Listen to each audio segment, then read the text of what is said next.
এই যে perfectly reporting করার পরেও ভুল যে হয়, যেটা দায় আমাদেরকে নেওয়া লাগে, সেটাকে ওভারকাম করার জন্য ধরেন এই 30 বছর আগের প্রায়ের ঘটনা, এখনো তো আমরা সেই 30 বছরের জায়গায় যদি থাকি, তাহলে আমাদের অবস্থা কি হবে বলেন দেখি। আরেকটা গল্প আপনাদেরকে বলেছিলাম, গল্প না, আমাদের এই মসজিদে একদিন জোহরের নামাজ পড়ছিলাম, নামাজের মধ্যে একজনের মোবাইলে হিন্দি গান বাজা শুরু হয়েছে। বাজছে তো বাজছেই, পুরো নামাজ জুড়ে বাজছে। পরে সবাই মিলে তাকে ধরলো, একজন বয়স্ক মানুষ, গ্রামের মানুষ। তো সবাই ধরে পরে উনি একটু ভালো চায় খেয়ে গেল। উনি অপরাধ বোধ থেকে উনি বললেন যে আমি তো এই মোবাইল চালাতে জানি না, এটা আমার নাতির মোবাইল, সে দিয়েছে, আমি খালি ধরতে পারি, এটা বন্ধ করতে পারি না, আর কিছু আমি যাক। সবাই তার শেষমেশ তাকে ইয়ে করে দিয়েছে। তো আমরা যদি 30 বছর আগের জায়গায় থাকি, তাহলে আমাদেরকে জনগণের সামনে এরকম বেকুব নাতি হিসাবে, দাদা হিসাবে মানুষের সামনে চিহ্নিত হইতে হবে যে নাতির মোবাইল ফোন নিয়ে ঘুরে বেড়াচ্ছি, এটা চালাইতে জানি না, এটা বন্ধ করতে জানি না, আমাদের মধ্যে হিন্দি গান বাজে। পৃথিবী অনেক এগিয়ে গেছে, এগিয়ে গিয়েছে। সেই আমরা যে ভালো, সেই কথাটা কে বলবে?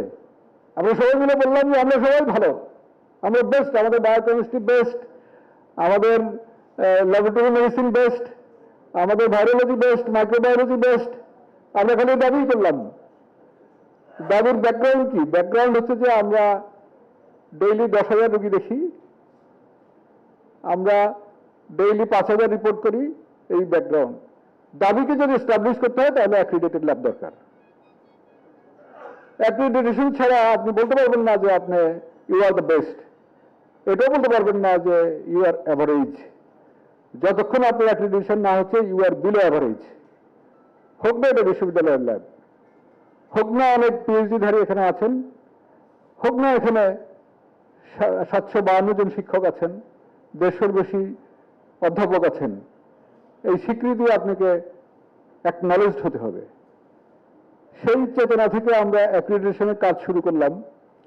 করতে যে সবচেয়ে বড় ধাক্কাটা খেলাম প্রি অ্যানালাইটিক এরিয়ায়। প্রি অ্যানালাইটিক এরিয়া কি? আমার মতো মানুষ টেকনিশিয়ান তো এটা বোঝার কথা না।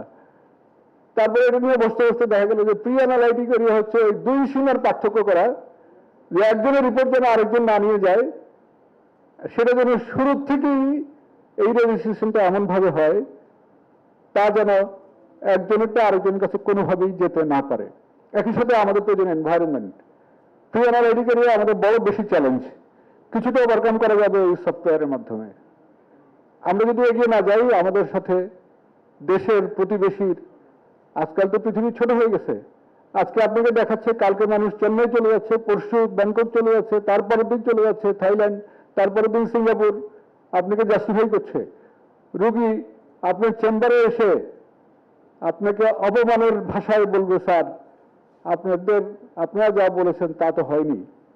অলরেডি তো অনেকে বলছো, আমাদের ইন্ডাকশন প্রোগ্রামে এসেও আমাদের এই কথা শুনতে হচ্ছে, যে কোনো অনুষ্ঠানে গেলেও আমাদের এই কথা শুনতে হচ্ছে।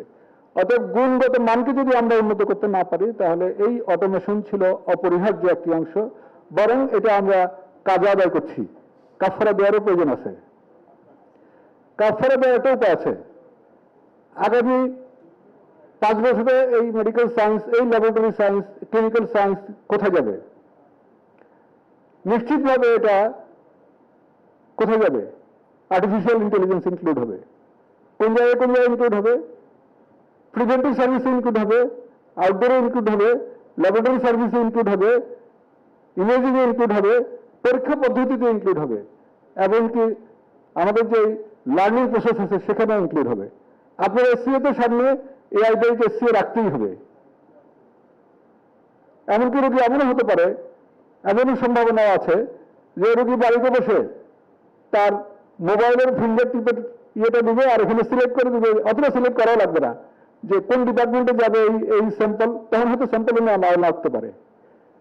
অলরেডি কিছুটা হচ্ছে, তাই না?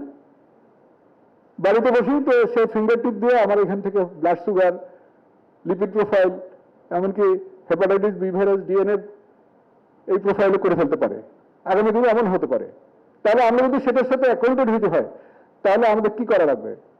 আমার কাছে মনে হয় এই বিশ্ববিদ্যালয়ের অন্তত কমপক্ষে আগামী 1 বছরের মধ্যে AI in medical science, AI in health science, AI in clinical medicine, এই বিষয়ের উপরে সার্টিফিকেট কোর্স অন্তত 10 জনের করা উচিত কমপক্ষে আগামী 1 বছরের মধ্যে। এই বিশ্ববিদ্যালয়কে আপনাদের নেতৃত্ব দিতে হবে। এটা আপনার প্রফেশনাল রেসপন্সিবিলিটি, এটা আপনার সোশ্যাল রেসপন্সিবিলিটি। রিলিজিয়াস গ্রাউন্ডে বললে এটা ফরজে কিফায়ার দায়িত্ব।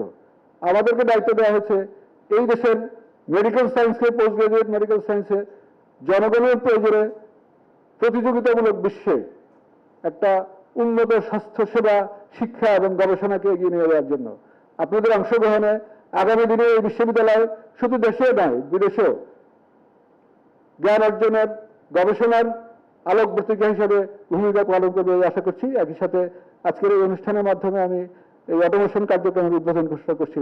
ধন্যবাদ সবাইকে।